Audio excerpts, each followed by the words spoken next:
그래서 이 소각가사 아까 이제 공동 이야기 했고요. 자, 그 다음에 되는 게 3장이에요. 페이지 3쪽에 제일 마지막 줄을 보면 3장이라고 있을 거예요. 제일 마지막 줄 봐. 이쪽. 3장이라고 있을 텐데. 페이지 3쪽에. 이 3장이 뭐냐면 3장사예요. 3장이네요. 1장, 2장, 3장이 아니고 3장사. 그러니까 123쪽에 3장사라고. 이게 여러분이 지금 공부를 안 하셔서 잘 모르실 거예요. 뭔 소리냐면 좀 설명을 좀 드려야 돼요. 이 3장이라는 걸 좀 설명을 드릴게요. 이 설명하기가 너무 복잡한데 3장이라는 건 뭐냐면 쌍화점 있죠. 쌍화점. 써보세요. 쌍화점이라는 노래가 있다고 그랬잖아요. 네. 이거를 한역시야. 쌍화점을 한역한 시가 뭐라고 3장에 씁니다. 그러니까 이게 지금 여기는 작품이 안 나와서 참 제가 설명하기가 너무 어렵네. 하여튼 3장이라는 게 삼장사라는 절이야. 삼장사라는 절이라고. 이해 가요? 삼장사라는 절에 갔더니 누가 손 잡았겠어요? 절에 주지 스님이 내 손을 잡았다고. 그러니까 이게 쌍화점이 뭐 왕이 손잡아, 뭐 음식점 주인이 손잡아 이런 거라고 그랬죠. 여기서 이제 절에 갔더니 절에 그 스님이 내 손잡아 이게 나온단 말이에요. 그게 쌍화점인데 이걸 한역했다고. 그러니까 쌍화점이라는 작품을 한시 형태로 만들었어. 무슨 말 이해 가요? 네. 그런 형태로 만들었다고. 이제 그런 것을 이제 우리가 소각가사라고 이야기하는 거예요. 소각가사. 그러니까 소각의 형태가 그러니까 쌍화점 우리말로 돼 있잖아요. 한시 형태로 만들었어. 그 정도만 지금 뭐 깊은 이야기 할 수가 없어요. 지금 2학년 1학기 때는. 그러니까 그렇게 그 고려 가요를 뭘로 만들었다? 한시 형태로 만든 게 뭐다? 소각가사다. 아, 소각가사가 뭔가 궁금했는데 이제 아시겠죠? 아시겠어요. 그래서 그래서 이제 그런 것들이 있어요. 근데 작품이 안 나오는데 제가 설명을 하면 뭔 말인지 알겠죠? 그건 나중에 알려드릴게요. 지금은 그렇게 말하면 돼. 그래서 그 중간에는 다 건너뛰겠습니다. 건너뛰고 124쪽에 밑에서 두 번째 단락 비두로기 하셨어요? 비두로기 또는 비두로기라는 게 비둘기예요. 비둘기라고 또는 유구곡이라고도 하고 상저가는 뭐냐면 이 저자가요 찌을 저자예요. 찌을 저. 상저가의 저자가 뭐라고? 찌을 저. 곡식을 찢는다고 이렇게. 상저가. 그러니까 뭐냐면 이런 거예요. 상저가 이런 거예요. 내가 방안을 쪄가지고 방안을 쪄서 그러니까 밥을 쪘을 거 아니에요. 좋은 것은 부모님한테 드리고 거친 것은 내가 먹겠다. 그게 그렇죠. 호자였죠. 호자. 요즘은 내가 좋은 거 먹고 부모님은 깔려 있는 거 드리고 그러겠죠. 근데 옛날에는 그렇다는 거예요. 어버이와 자식의 사랑. 언노래라는 게 뭐냐면 어시 어머니라는 뜻이에요. 언노래 할 때 어시 어머니의 옛날 말이에요. 어머니 노래. 아시겠죠? 사모 이런 얘기가 있습니다. 만전춘별사 아까 이야기했죠? 만전춘별사가 있는데 이 만전춘별사 뭐예요? 이렇게 나와요. 아까 제가 설명 넘어갔는데 우리말로 설명드릴게요. 얼음 위에 대나무 잎 자리를 보아 임과 내가 얼어 죽을 망정 정둔 오늘 밤 더디 새 옷이라. 그러니까 뭔 소리냐면 얼음 위에다가 아까 설명했죠. 대나무 잎 돗자리를 딱 깔아놓고 임과 내가 그 위에서 얼어 죽을 망정. 얼어 죽어야 안 죽어요? 얼어 죽겠죠. 근데 내가 정을 두었다. 그러니까 사랑한 이런 뜻이야. 정 두었다는 거는 요즘 말하면 임과 내가 사랑한 오늘 밤은 더디 새면 좋겠다. 제정신이 아니죠? 더디 새면 좋겠다. 얼음 위에다가 대나무 돗자리 깔고 여러분 한번 그 얼음 위에 대나무 돗자리 깔아서 5분도 있기 힘들어. 근데 임과 내가 사랑한 오늘 밤은 더디 새면 좋겠다. 이렇게 쓰는 거예요. 이게 만전춘별사입니다. 뭐 작품의 어쩌고저쩌고는 나중에 설명드리겠습니다. 그거 아니어도 할 얘기 너무 많으니까. 자, 125쪽. 정석가. 이 정석가라는 거는 정이라는 것과 석이 있는데 이게 이제 악기 이름이라는 설이 많아요. 정이라는 악기와 그러니까 정석하니까 석이 돌 아니야 이게 아니라 정이라는 악기와 석이라는 악기. 그래서 이제 딩아 도라라는 게 딩은 정을 가리켜 정이여 돌이여 이런 얘기고요. 당금의 계시합니다. 이건 뭐냐면 지금 있습니다. 당금이라는 게 지금이라는 뜻이고 이런 뜻입니다. 지금 계십니다. 그래서 쭉 이야기가 되는데 그러면서 이제 사랑을 이야기하는 거예요. 그래서 아까 제가 설명드렸잖아요. 봐요. 정을 돌과 함께 일컬으면서 정을 사람처럼 보이기 위해 정으로 표기했다는 것이다. 있죠? 좀 내려오면 있지 않나요? 그렇다면 이 노래는 석수장들의 노동요고 또 다른 하나는 정이라는 진과 정이라는 돌 두 악기를 사람처럼 일컬었다는 것이다. 그러니까 아마 이 사람들이 궁중의 악공이었을 것이다 라는 설이 있어요. 어쨌든 악기의 형태다라는 의미고요. 가시리, 이 귀호곡이라고 하거든요. 돌아갈 귀자, 이 호자는요, 여러분, 이 호자는, 이 호자는 뜻이 어떤 뜻으로 쓰이냐면, 뭐뭐 하소서, 이래요. 이 호자, 이 호라고 읽어요, 발음이. 뭐뭐 하소서. 이 호예요. 이해가시죠? 그러니까 귀호곡은 우리말 뭐예요? 돌아오십시오 하는 노래. 그래서 귀호곡이라고 합니다. 돌아오십시오 하는 노래. 여기까지 이해가시죠? 자, 그 다음에 넘어가서 다음 단락. 그래서 아리랑과 상통하는 노래다, 민요는. 아리랑은요, 이것도 이제 여러 가지 설이 있는데, 어떻게 아리랑이라고 하냐면, 여러분, 아리랑이라는 것이 어원이 또 되게 복잡해요. 이게 일반적인 아리랑 설이 이제 두 가지가 있어요. 알려드릴게요. 첫 번째는, 나는, 남군과 이별한다. 아리랑이라는 게 이게 나애가, 이게 남군이야. 내 남군, 이별한다. 두 번째는, 여러분 아랑각설하라 혹시 들어보셨어요? 안 들어봤어요? 밀양에 가면 아랑각이 있는데 모르시는구나. 아랑각이 있는데 이 아랑각이 뭐의 그 근원이 되냐면 여러분 장화홍련전은 아세요? 네. 장화홍련전 그런 그 아랑이라고 있어. 아랑. 그것의 근원이 된 게 아랑이에요. 그러니까 아랑을 그 어떤 그 뭡니까 하급 관리애가 사랑을 해. 근데 이제 그 아랑하고 이제 만나게 만들어 대나무 숲에서. 그래서 이제 사랑을 하려고 하는데 아랑이 이제 그 막 도망가니까 아랑을 죽여. 그걸 대나무 숲에다가 이제 버려버려요. 그래서 나중에 이제 그런 것이 막 꼴령이 나타나가지고 있죠. 그걸 신원설화라고 하거든요. 원을 풀어준다. 신원설화 들어봤어요? 원을 풀어주는 설화라고. 장홍련전이 그런 거 아니에요? 나타나면 다 죽어버리고 뭐 그런 거 아닙니까? 그게 아랑이라는 것에서 아리랑이 또 나왔다. 여러분, 아리랑 하나만 갖고도 설명하려면 1시간 내야 돼. 이 아리랑이 막 어원이, 이게 공부가, 보세요. 가볍지 않죠? 아랑이 들었습니다. 하여튼 이 아리랑과 상통하는 노래인데, 민요가 이렇게 됩니다. 그래서 민요일 때는 없던 말을 보태서 즐거움을 구가한 노래처럼 잔치를 흥겹게 하는데 썼을 것이다. 그러니까 민요라고 하는 것의 이제 모습이, 이제, 왜 그러냐면, 위증질과 태평성대 이런 말이 또 나오거든요. 여러분 가시리 노래 보면 위증질과 태평성대 이게 되게 이 이야기를 또 해야 돼. 자 보세요. 여러분 가시리면 가시겠습니까? 이런 이야기잖아요. 날 버리고 가시겠습니까? 했는데 갑자기 위증질과 태평성대가 왜 나와? 자 이거 제가 질문해볼게요. 왜 갑자기 가시리에 여러분 이제 이런 걸 알아야 한다니까? 이런 거는 시험에는 안 나와요. 근데 이런 걸 알아야 돼. 왜 가시리에 갑자기 이게 왜 나올까요? 위증질과는 별 뜻이 없어요. 태평성대. 왜 나왔어요? 한번 이야기해보세요. 왜 나왔을까? 뭐라고? 음자 아니에요. 글자가 아니고, 자, 이거 써드릴게요.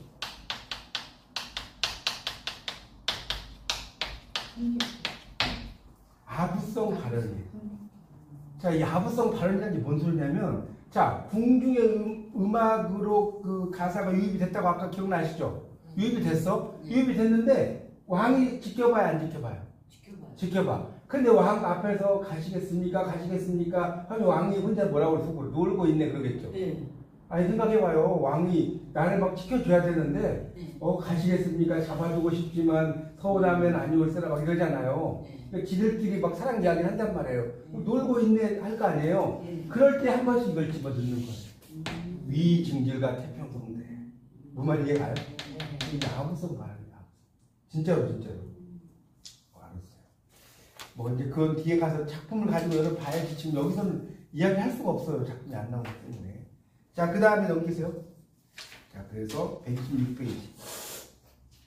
자, 그래서 이제 126페이지에 보면 청산별곡 뭐 이런 것도 이제 나오고 이거 얄리하시면 다 아실 거고요. 그래서 이제 그런 의미로 이제 쓰입니다. 소각 가사라는 것이 있고, 그다음에 이제 소악부가 있어요. 소악부. 그러니까 소악부는 악부라는 것이 이제 제가 이거 이야기했나요? 악부라는 것은 한무제 때, 중국의 한무제 때 음악을 담당하는 관청이에요. 악부의 뜻 모르시면 좀 써놓으셔야 돼. 한 무제 때 뭐라고요? 음악을 담당하는 관청이었어. 근데 이 악부에서 민간의 노래를 수립을 해. 여기까지 이해하시죠? 근데 여기서 작은 소자를 썼죠. 그러면 작은 악부란 뜻이 아니고 우리나라의 악부란 뜻이에요. 직역을 하면. 여기까지 이해가요? 우리나라의 악부. 그러니까 우리나라의 악부니까 아까 제가 얘기했잖아요. 이 소각가사라는 게 자 보세요. 자 여기서 좀 설명드릴게요. 지금 소각가사가 이렇게 있어요. 이렇게 크게 들어보세요. 자, 소각가사가 있어요. 이 소각가사는 그런 그 가사들이 왕궁에 들어오는 형태를 이야기한다고 그랬죠. 여기까지 이해가요? 그런데 거기 뭐 여러 작품들이 막 있을 거 아닙니까? 근데 있는데 자 소각가사는 자 이게 이제 그 우리말로 그대로 들어올 수도 있고 그렇지 않으면 이게 한시 형태로 들어올 수도 있죠. 여기까지 이해가죠? 그 작품 그대로 들어올 수도 있고 이걸 한역에서 들어올 수 있을 거 아니에요. 그렇죠? 그런데 이 소각가사 그러니까 여기에도 이제 한시 형태가 있어서 아까 3장이 나왔잖아요. 그런데 소악부라는 것은 뭐냐면 소악부는 여기서 우리가 수학에서 필요 충분 조건이에요. 이거는 철저하게 수학부는 자, 이 수학부는 뭐냐? 이런 그 고려 가사를 한시 형태로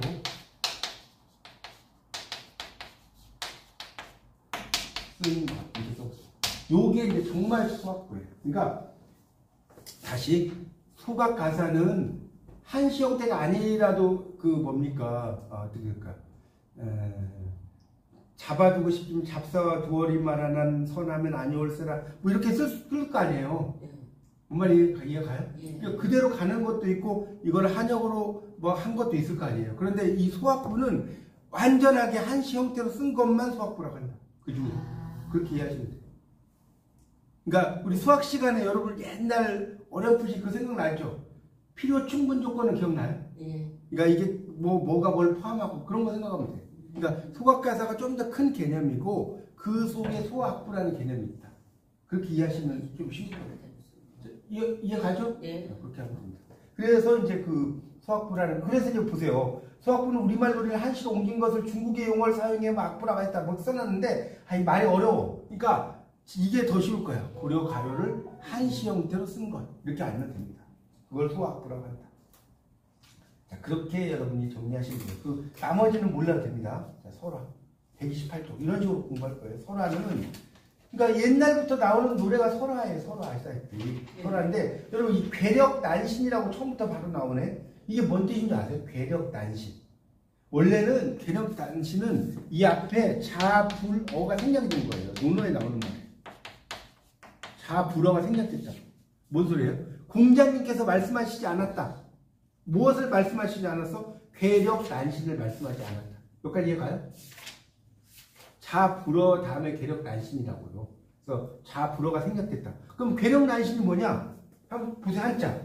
그래서 여러분 국문학 공부할 때 뭘 잘하면 좋아요? 한자를 잘하면 짱이에요. 저 말 맞죠? 괴이한 걸 말하지 않았어. 괴. 력 뭐예요? 이때 력은 힘이란 뜻이지만 차력 같은 거 있죠. 차력사. 우리 차차. 차력. 그 다음에 난 어지러운 이야기. 어지러운 이야기. 그러니까 뭐 세상 복잡하게 만든 이야기. 신. 이때 신은 귀신 이야기. 귀신 이야기. 귀신 이야기를 말하지 않았다. 여기까지 해석돼요? 괴력난신이 뭐라고요? 자불어 괴력난신이라고. 그래서 이 유학에 나오는데, 그러니까 이 공자가 하나만 더 이야기하면 이거예요. 공자 제자가 공자에게 스승님 어떻게 하면 조상을 잘 섬길 수 있습니까? 라고 물어봐요. 제자가. 자, 여러분이 스승님은 뭐라고 대답하겠어요? 어떻게 하면 조상을 잘 섬길 수 있습니까? 공자가 뭐라고 대답했느냐? 야, 살아있는 사람한테는 잘해. 살아있는 사람한테. 이 맞아 틀려요? 여러분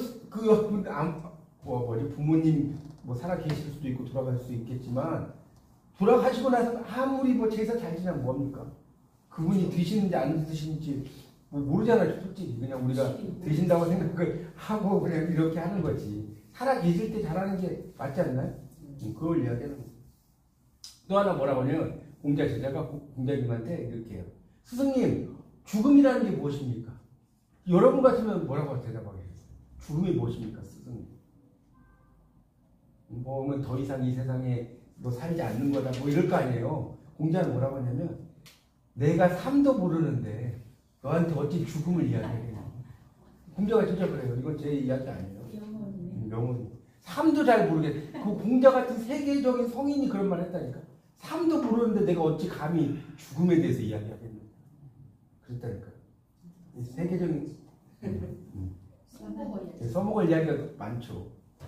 하여튼 설화라는 것은 옛날부터 내려오는 이야기들이 쭉 이제 이어져서 글이 써졌다. 이런 거 알면 돼. 뭐 어쩌고저쩌고 써놨는데. 그래서 이제 그런 것들이 이제 설화라고 하는 것에 고려사나 여러 가지 써졌고요. 무강 129쪽 7.7.2 무당의 노래예요. 무간.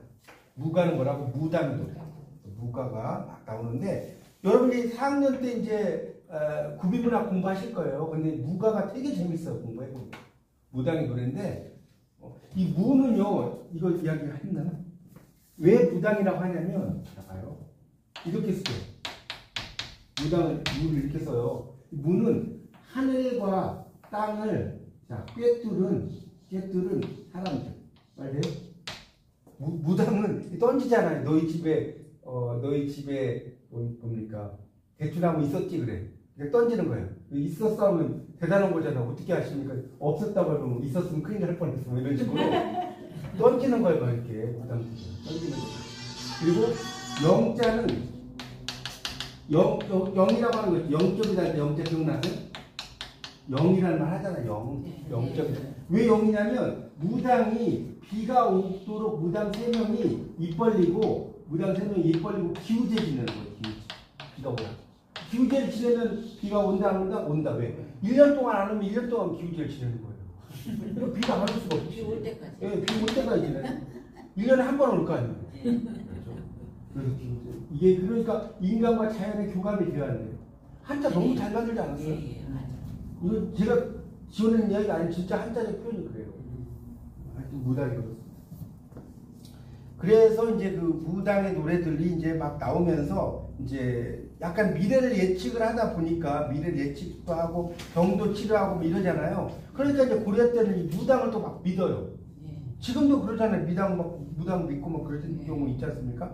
뭐 그러는데 이제 그런 걸 배격하기도 하고 안 하기로 했다는 이야기가 쭉 나오고 있어요.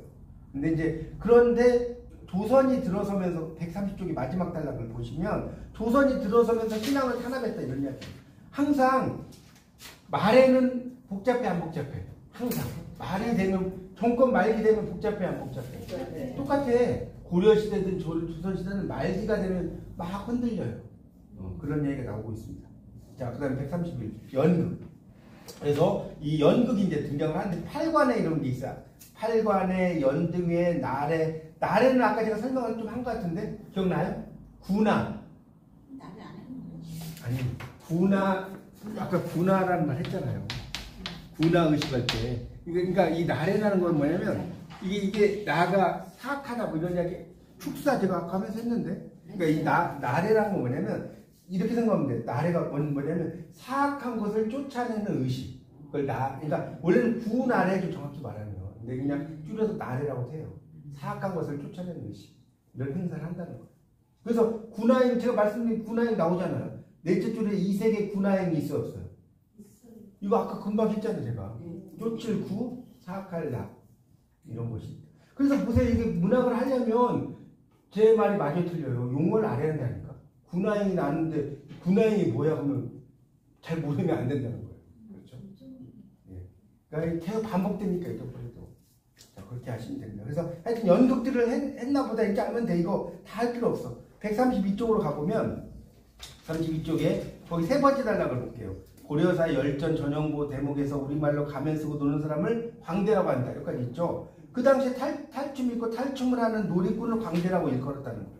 광대. 그리고 그 밑에 달라. 안동에 가면 무슨 마을이 있어요? 하회마을 있잖아요. 하회마을. 이거 참 안동 하회마을은 정말 좋고요. 여러분 안동 하회마을에 가서 탈춤을 보신 분 이 중에 한 분 좋군요. 거기 가시면 꼭 보셔야 돼요. 진짜 재밌어요. 이 탈춤을 보면 거기에 이제 외국인도 되게 많이 오고 외국인도 되게 많이 오고 그래서 요 이야기는 조금 설명을 드리고 싶은데 탈춤을 왜 춘지 아세요? 탈춤을? 그거 한번 이야기해보세요. 탈춤을 물론 이제 막 흥을 풀려고 췄겠지만 굿을 못하게 하니까 아니 그런 의미보다는 그거 알려드릴게요. 그걸 뭐 잘 한다고 네, 정확히 알려드릴게요. 탈춤을 왜 췄냐면 아직 그걸 잘 모르시는구나. 얼굴 관리를 하고. 탈춤을 추는 이유를 알려드릴게요. 그때 자, 허용한 아니 그러니까 그것도 있고 정확한 말은 이 페르소나 때문에 페르소나. 자, 페르소나가 뭐죠? 페르소나. 가면인가는 알죠? 가면 탈. 페르소나 여성들도 이 화장을 하는 게 다 가면 쓰는 거잖아요. 아, 페르소나가 가면에 가면. 우리가 배우는 것들이 악역하는 것도 가면. 그러면 자 탈춤을 딱 쓰고 나잖아요. 양반을 엄청나게 막 비판을 하고 막 욕을 하고 해도 허용이 돼야 안 돼요. 돼요. 그래서 하는 거예요. 그러니까 탈춤을 쓰면 잡아가지를 못해. 막 양반을 비판해도 나 탈쓰고 한 거야. 뭔 말인지 이해가세요? 그게 가장 큰 거예요. 오늘 탈춤이. 법적으로도 그때는 예, 그렇죠. 다- 예. 그러니까 그래서 이런 걸 아셔야 한다니 그런 공부를 하려면 왜 탈춤을 췄을까? 탈춤 추고는 막 양반 욕해도 안 되는 합법적이란 말이야. 합법적. 그래서 탈춤을 춘 거예요. 그 다음에 하여튼 하이마을에 탈춤 가보세요. 자, 133쪽에 경기체가 시조 가사 이런 식으로 제가 강의할 거예요. 자, 경기체가는 경기도가 아니에요. 경기체가 경기도냐고 물어보시면 되게 많아. 이게 아니라 광경이라는 광경. 그러니까 경기체가라는 거는 이런 거예요. 뭐 이제 과거 시험장에 딱 왔어요. 이야기하자면. 근데 뭐 오이체, 가지체, 무슨 체, 뭐 한석궁체 글 쓰고 있어. 자, 이 사람들 과거 시험 보는 광경 어떻습니까? 이런 이야기거든요. 그러니까 경기라는 건 뭐라고요? 광경이라는 뜻입니다. 광경. 이렇게 이해하시면 되겠습니다. 그래서 요 이야기 조금 설명 좀 할게요. 우리가 너무 많네. 고려 정기는 뭐다? 향가. 여기까지 알겠죠? 자, 향가는 신라 때만 있는 게 아니라고 그랬죠? 아까 했잖아. 아까 그랬죠. 왜 글자가 안 나오지? 향가는 고려 때 예중에 도의장가가 있다고 그랬잖아요. 도의장가. 맞죠? 처음 들으신 것처럼 부정을 지으시네요. 김낙과 신순겸 그런 사람들 이렇게 했다고 그랬잖아요. 여러분 그 고려 뭐죠? 이거 국문학사 수업할 때 쭉 정리 안 해주셨어요? 했어요. 근데 왜 이렇게 모르시는 척 하는 거지? 그 다음에 이제 고려 후기로 가면, 고려 후기로 이제 갈 거니까. 이 고려 후기로 가면 주로 이제 이 권문세족이라고 하잖아요. 좀 높은 사람들. 권문세족. 이 사람들이 이제 있고, 그 다음에 또 뭐가 있어요? 신흥 사대부가 있단 말이에요. 맞죠? 그래서 특히 이제 경기체가는 누가 불렀느냐? 이 신흥 사대부들이 경기체가. 시조, 가사. 여기 써보세요. 경기체가 시조, 가사를 쓴 사람들 누구다? 신흥 사대부다. 신흥 사대부. 이렇게 써놓으세요. 권문세족도 있고. 이 권문세족도 물론 이제 뭐 향가, 고려 후기, 향가 이런 거라기보다는 이 고려 후기에는 이 권문세족들이 소각가사 이런 걸 좀 많이 이야기해요. 소각가사.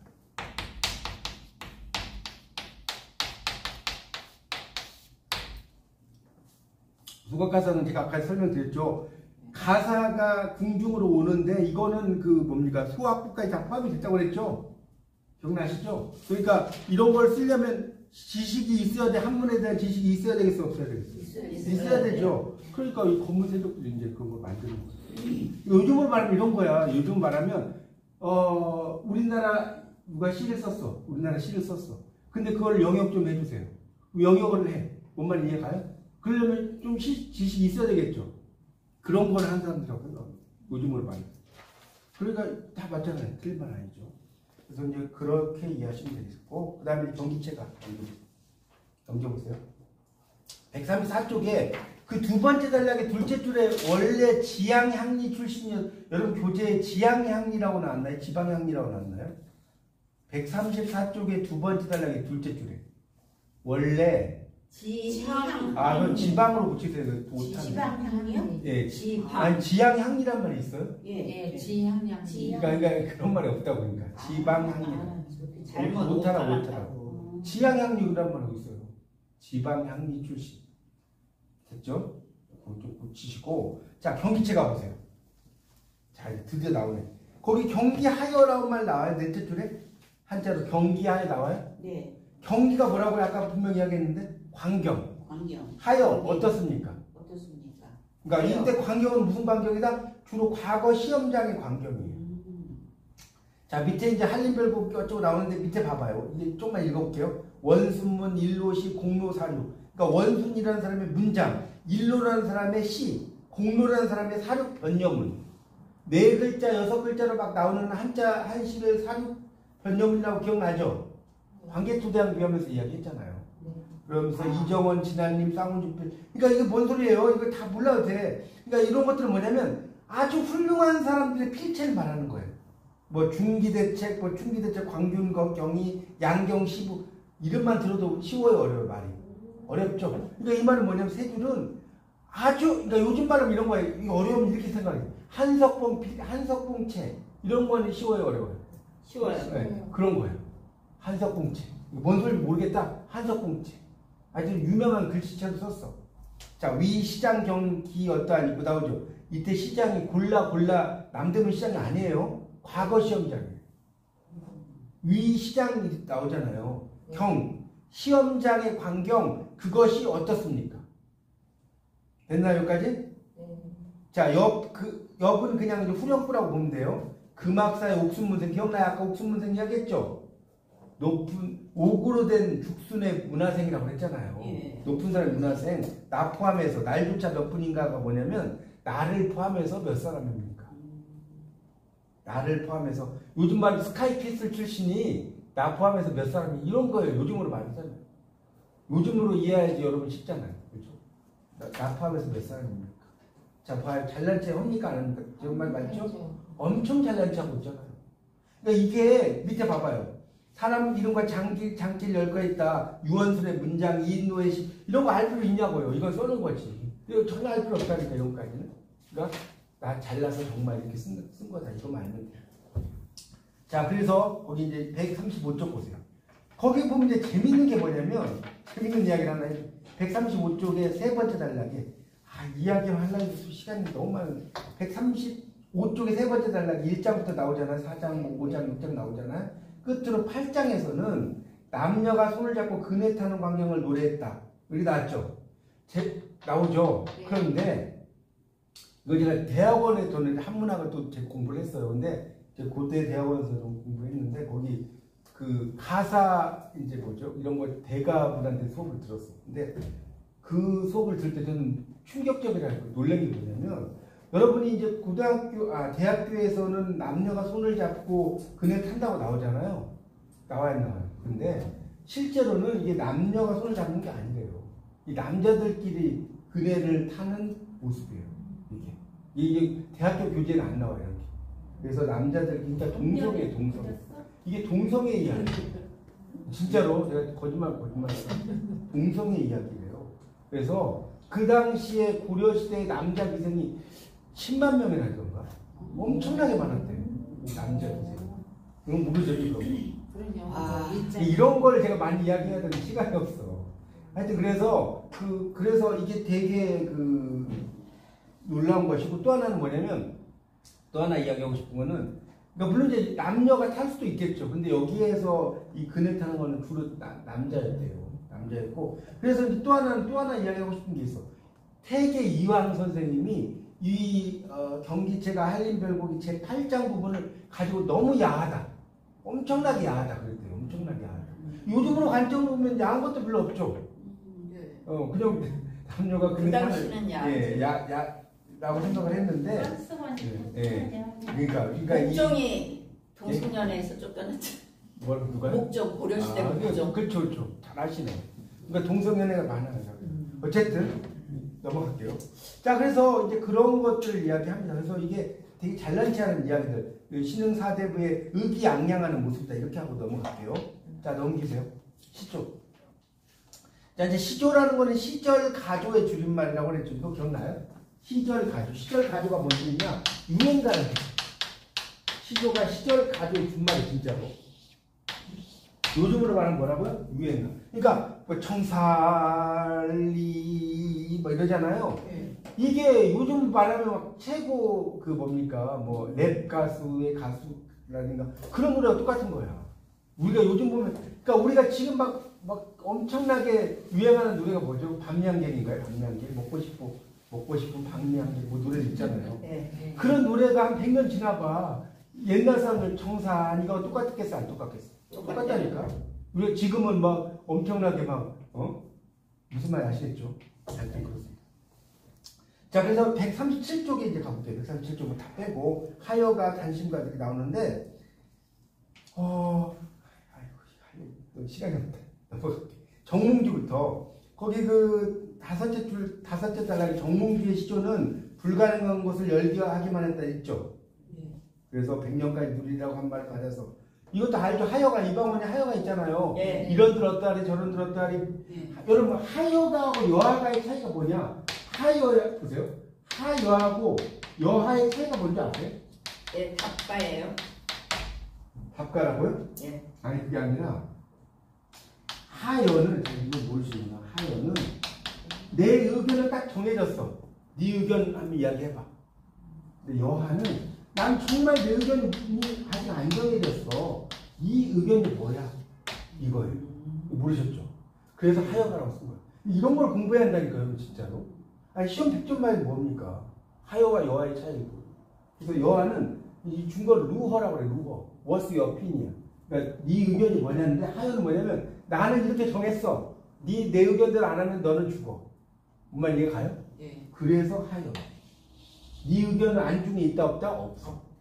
여하는 내가 진짜 네 의견을 몰라 물어보는 거예요. 그래서 이 100년까지 이 몸이 죽고 100번 고쳐주고 모르는 분 있어요? 백골이 진토되어 넋이라도 있고 없고 이명한 일편단심이야 가실 줄 이시랴. 있잖아요. 그러니까 이게 이제 그러면서 나중에 철퇴 맞고 돌아가셨잖아요. 대단하죠. 자기 죽음을 알면서 쓴 거 아닙니까? 여러분 그게 쉬워요? 그러면 그냥 바로 그냥 손 비비잖아요. 그죠? 그런데 대단한 분들이 많아요. 정몽주, 단심가. 그 다음에 이제 138쪽에 보면 이제 어부가 나와요. 어부가 나오죠? 고려 말에 시조와 함께 후대까지 어부가 있어요. 어부가. 요게 이제 나중에 어부사 뭐 이렇게 해가지고 막 봄, 여름, 가을, 겨울이 어쩌고저쩌고 막 나옵니다. 그건 나중에 이야기를 해드릴게요. 어부의 노래. 어부의 노래가 있어요. 자, 거기 이제 7.8.4에 가사 있죠. 가사 있나요? 가사는 시조가 좀 더 길어져. 그러니까 이거 좀 필기를 좀 해야 될 것 같은데 짧게 하는데도 시간이 끝이 없네. 시조가 있고 가사가 있어요. 자, 시조는 짧아, 장가. 가사는 길어, 장가. 자, 시조는 서정을 나타내 마음. 가사는 가르치려고 하는 게 많아. 교술. 무슨 이해가죠? 가사에서는 뭔가 가르치려고 한단 말이에요.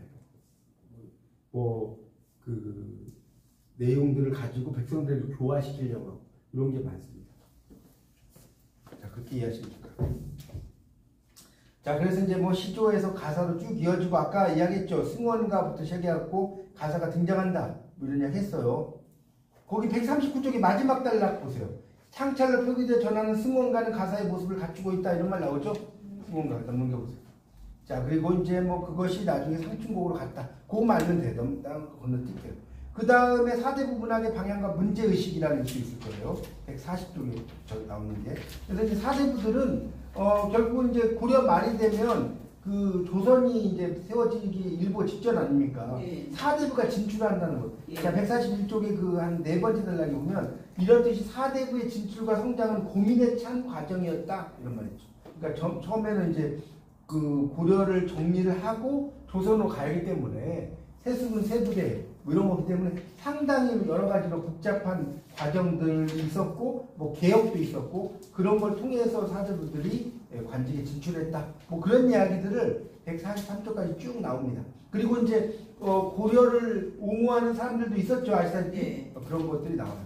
근데 특히 여기서 한 분 알아둘 게 142쪽에 우탁이라는 사람이 나올 거예요. 142쪽에 6째 줄에 단양 사람 우탁도 이런 말 있죠. 네. 여러분 우탁의 대표적인 작품이 뭔지 알아요? 우탁. 우탁하면 작품이 나와야 되는데 우탁 몰라요? 탈로가. 탈로가 뭐냐면 늙음을 한탄하는 노래. 탈로가. 탈로가죠. 그래서 이런 거예요. 가는 백발이 막 여러분도 막 시간이 정말 빨리 가잖아요. 막 그죠? 50대는 50km, 70대는 70km를 막 가잖아요. 그러니까 한 손에는 막대기를 잡고 한 손에 가위를 잡고 있는 거예요. 그래서 나한테 백발이 오기만 와봐 하고 이렇게 딱 있어. 잡고 있으니 오지 말라고. 그러니까 백발이 지가 뭔지 알고 지름길로 가버렸다. 이런 노래예요. 참 재밌지 않나요? 백발이 그런 줄 알고 지름길로 갔다. 팔로 갑니다. 이거 신선한 거죠. 자, 그 다음에 조선 중세 후기 문학 제2기 조선 전기로 넘어갈게요. 조선 전기. 144쪽. 그러니까 이 고려 후기하고 조선 전기의 차이점이 이제 고려 후기에는 뭐 이제 신흥 사대부가 있고 이제 정착이 안 됐을 거 아니에요? 조선 전기가 되면 뭐가 돼요? 신흥 사대부 문학의 정착. 그걸 좀 써볼까요? 조선 전기 밑에다가 신흥 사대부 문학의 정착. 신흥 사대부 문학이 뭐라고? 정착이 됐다는 거. 자, 그래서 이제 조선으로 가면 자 145쪽입니다. 두 번째 단락의 둘째 줄부터 보겠습니다. 고려 후기의 신흥 사대부가 모색하고 찾았어요? 두 번째 단락의 셋째 줄 145쪽에 찾으셨죠? 자 밑줄 고려 후기의 신흥 사대부가 모색하고 주장하던 사상과 문학이 조선 전기에 와서 확고한 모습을 갖추고 널리 정착되었다. 이런 말 있죠? 145쪽의 세 번째 줄에 있잖아요. 두 번째 단락. 그래서 이제 그러면서 경기체가 시조 가사가 지속성이 인정이 됩니다. 지속성이. 자, 그 다음에 이제 다음 단락이 또 중요한 게 건국사파에서는 정도전, 그러니까 정도전은 건국사, 조선에 불에 있는 건 알죠? 네. 정도전이. 절이 충절판 길제, 그러니까 절이 충절판 뭐예요? 고려를 나는 사랑해. 이게 절이 충절판 아닙니까? 그 길제를 이야기한다는 거예요. 그렇게 알면 됩니다. 자, 그 다음에 146쪽에 보면 정도전 권근이 수행을 했다. 그러니까 정도전 권근은 그러니까 어떤 그 조선의 어떤 브레인으로 되어서 조선의 어떤 전체적인 흐름이라든가 이런 걸 만든 사람이다. 이렇게 말면 돼요. 조선의 밑그림을 그린 사람이다. 자, 147쪽에 8.1.3 원천석과 길제가 택한 길. 원천석은요, 태종의 스승이었어요. 태종 알죠? 태종의 스승이었고 이 사람은 세상을 비판하면서 예사롭지 않은 생애를 보내요. 자, 그래서 이 길제는 뭐의 선구자냐? 자, 이렇게 쓰면 아실 것 같아요. 방괴인. 자, 방괴인을 좀 더 쉬운 말로 뭐라고 하죠? 방괴인을 좀 더 쉬운 말로 뭐라고요? 제도권 박인물. 제도권 박인물을 방괴인. 그래서 방해인이 김시집 방해인인 거예요. 금오신하스는 방해인의 선구자예요.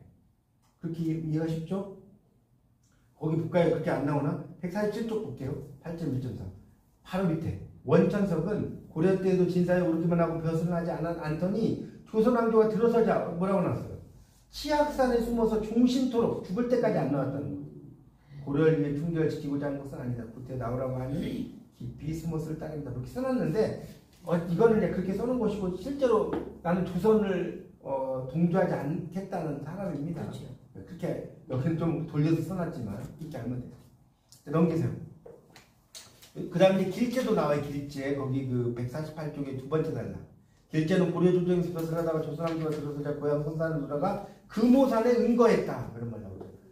그러니까 다 이런 사람들 고려의 충신이기 때문에 조선을 믿지 않겠다 뭐 이런 사람이라고 보시면 되겠고 그래서 이제 한문학의 집성 그러니까 조선 정기가 되면 한문학이 막 많이 집성이 된다는 거예요. 이 이제 조선이라는 시대 자체가 유교를 성상하는 국가 있잖아요. 그것만 알면 돼요. 뭐 어쩌고 저쩌고 이런 거는 그냥 나중에 문제 풀이가 되면 제가 그때 알려드릴게요.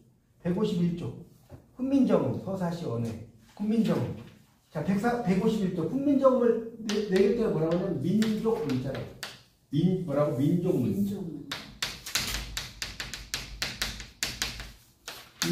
문자입니다. 백성을 사랑하는 바른 소리가 훈민정음인데 그렇게 이제 이해하시면 되겠습니다. 민족의 문자들이에요. 그래서 뭐 천지인을 가지고 뭐 모음을 만들었고 자음은 우리 발음 기관을 본떠서 만들었고 이런 건 다 아실 거니까 넘어가겠습니다.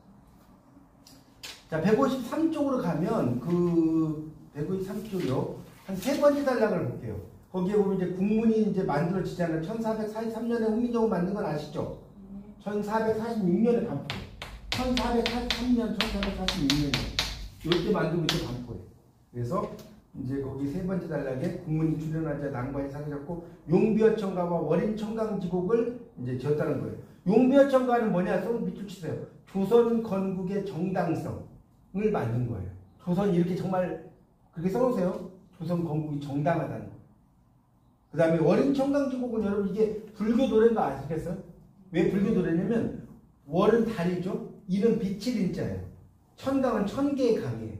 맞죠? 그러면 자 이게 중요한데 달은 뭐냐? 부처님이에요. 달은 여기서 그럼 천개의 강은 뭐냐?